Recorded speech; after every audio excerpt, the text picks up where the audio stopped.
शैतानुर्रजीम बिस्मिल्लाहिर्रहमानिर्रहीम। फ़ितना कादियानियत रोज़ाना नई नई चीज़ें हमारे मुसलमान माशरे के अंदर लेकर आता है और हमें गुमराही में मुब्तला करता है। और हम लोग भी इतने लकीर के फ़कीर हैं कि जैसे कहीं कोई इन्फॉर्मेशन मिलती है हम फ़ौरन उस पे अमल करना शुरू कर देते हैं। मिसाल के तौर पर ये कल ही मेरे मोबाइल में एक मैसेज आया हुआ था और वो मैसेज ये था जी कि प्रेजेंट कैलिफ ऑफ इस्लाम, कि इस्लाम का जनाब पहला खलीफा जो इस वक्त जो मौजूदा खलीफा है वो कौन है।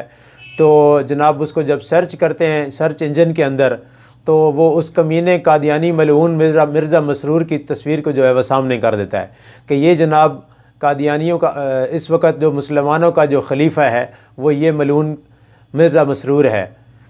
तो हम लोग क्या करते हैं, हम लोग इतने पागल हैं कि हम उसके जनाब उस वीडियो के पीछे लग पड़े हैं कि जनाब जी इसको फ़ीडबैक देना है। गूगल को किस चीज़ का फ़ीडबैक देना है कि जी इसको हम फ़ीडबैक देंगे कि ये नहीं है जी, ये गलत इन्फॉर्मेशन है और ये गूगल के ऊपर गलत तरीके से डाली गई है, इसलिए कि मुसलमानों का इस वक्त कोई मौजूदा खलीफा है नहीं क्योंकि खिलाफत के निज़ाम कहीं कायम नहीं है। इस पर फ़ीडबैक दें जी कि ये गलत है, ये गलत इन्फॉर्मेशन दे रहा है। अब सारे लोग जनाब सवाब की नीयत से ये काम शुरू कर देंगे। उससे उस कादियानी मलऊन को फ़ायदा क्या होगा कि सर्च इंजन के अंदर उसकी रेटिंग बढ़ जाएगी और वो जनाब हाई रेटिंग में चला जाएगा और जब भी कहीं सर्च किया जाएगा कैलिफ ऑफ मुस्लिम तो वो उस बेगैरत का नाम जो है वो सामने आता रहेगा। मैं आप लोगों से एक अपील करता हूँ कि ये इस तरह की इन्फॉर्मेशन के पीछे बेशक ना लगा करें, ये इससे कोई सवाब नहीं मिलता, ना इससे कोई फ़र्क पड़ने वाला है, क्योंकि गूगल उन्हीं का अपना बनाया हुआ यहूदियों का उन्हीं की एक चीज़ है तो वो उससे कभी रिमूव नहीं करेंगे। ना विकीपीडिया से उसके पेजेस को रिमूव करेंगे, ना यूट्यूब से आज तक वो वीडियो डिलीट हो सकी जो नबी करीम सल्लल्लाहु अलैहि वसल्लम की शान में गुस्ताखी पर बनाई गई थी। ना इन लोगों ने इस तरह का कोई अमल करना है, ना इसका कोई फ़ायदा होता है। इससे फ़ायदा उनकी ज़ात को ज़रूर हो जाता है कि हम सारे मुसलमान लकीर के फ़कीर हैं, उस जनाब उसको उस कमीने को सर्च इंजन में बैठ के सर्च करना शुरू कर देंगे तो उसकी सर्चिंग जो है, सर्च रेटिंग जो है वो हाई होती जाएगी, बढ़ती जाएगी और उसको फ़ायदा पहुंचेगा इस चीज़ का।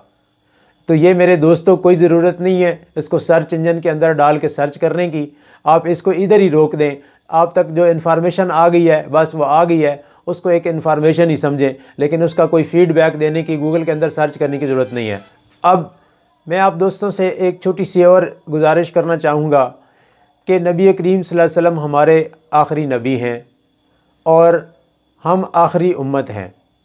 हमारे बाद ना कोई उम्मत होनी है और ना नबी पाक सल्लल्लाहु अलैहि वसल्लम के बाद कोई नबी दुनिया में आना है।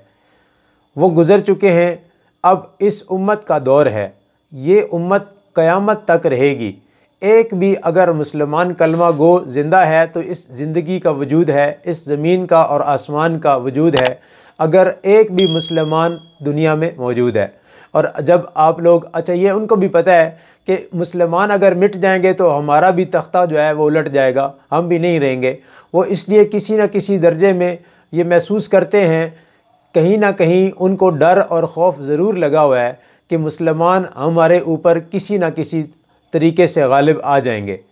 और इस डर की वजह से वो आए रोज़ नए हथकंडे अपनाते हैं मुसलमानों को उनकी असलियत से महरूम करने के लिए, उनके इल्म से महरूम करने के लिए। उनके कुतुब खानों को चेंज किया जाता है, लाइब्रेरी से किताबें गायब की जाती हैं। बगदाद के अंदर इतनी ज़्यादा लाइब्रेरीज़ को जला दिया गया था, वहाँ से बहुत सारे जो हैं वो इस्लामी उलूम के बड़े बड़े रजिस्टर, बड़े बड़े जो दफ्तर थे वो सब के सब इन्होंने आग की नज़र कर दिए। लेकिन फिर भी मुसलमानों के अंदर आज भी इल्म के मैदान में अभी भी कोई मुकाबला नहीं कर सकता।